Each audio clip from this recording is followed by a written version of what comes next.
The principal of our institution.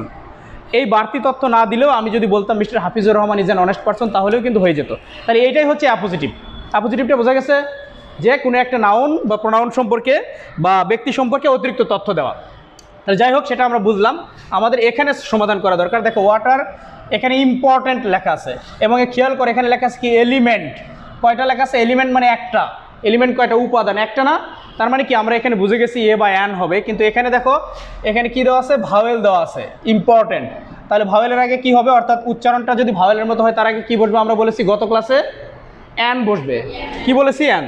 তাহলে আমরা এখানে পেয়ে গেলাম অ্যান ইম্পর্ট্যান্ট এলিমেন্ট। ওখানেও আমরা লিখতে পারি চাইলে, তোমরা ওরকম শক করে মানে বক্স কি বলে নাম্বার দিয়ে উত্তরগুলো লিখে নাও। হ্যাঁ, পরীক্ষায় কিন্তু আমরা এরকম প্যাসেজ আকারে লিখবো না।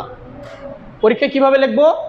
ওই যে ওইখানে নাম্বার দিছি দেখো, এখানে এইভাবে আমরা লিখবো, পরীক্ষায় এইভাবে লিখবো, ঠিক আছে? তাহলে an important element of the human.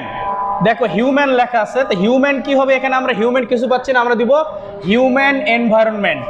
ঠিক আছে, এটার চেঞ্জ করা লাগতেছে না। Human environment. দেখো এটা তাহলে কি হলো? বলো, জোরে বলো। এনভায়রনমেন্ট। এনভায়রনমেন্ট পরিবেশ। আসলে কেন পরিবেশ? দেখো মানব পরিবেশ, এই মানুষের যে পরিবেশ, সেই মানব পরিবেশ বোঝানোর জন্য হিউম্যান এনভায়রনমেন্ট। Human environment. তাহলে water an important element of the human environment is, এই পুরোটা হলো সাবজেক্ট, ইজ থেকে হচ্ছে ভার্ব। Is essential. আমরা এসেনশিয়াল বলি, কিন্তু তোমাদের আগের ক্লাসে বলছি আমরা শিয়াল বলবো না, এর উচ্চারণ কি? শল। শল, TIL, কি উচ্চারণ? শল।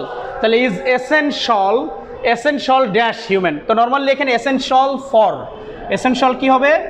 ফর। অর্থগত দিক দিয়ে দেখে essential for human and plant life, মানে গাছপালার যে জীবন বা মানব জীবন সেটার জন্য অত্যাবশ্যক বা জরুরি। তাহলে এখানে কি হবে? এসেনশিয়াল কি হবে? ফর। তোমরা যেটা বুঝবো না আমাকে সেটা জিজ্ঞেস করবা। এই